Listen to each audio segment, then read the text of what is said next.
Hello, I am Sharon Moeller. I'm the artist that made this piece. My father passed away when I was 7. My mother never remarried. We had very little money, but my mother did a good job. I was an adult before I realized that we had been economically deprived. We never were poor. When we would go downtown in the Christmas season, she kept a pocket full of pennies so that we could help the helpers because they took care of the poor people. In those days, the Salvation Army wore uniforms like this. They had bands of sometimes very mismatched instruments, and they made a joyful noise.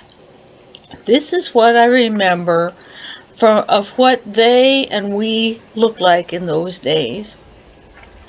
Please forgive, if you hear my cat's meow, please forgive her. She does not think that I should be doing anything else but petting or feeding the cat. This is polymer clay over wire. It is 12 inches wide, 5.5 inches high, and thank you for looking at this. This is my second take. I'm trying to take the first one off of YouTube. Can't figure out how yet, but the voice didn't get saved on that one. Bye, everybody.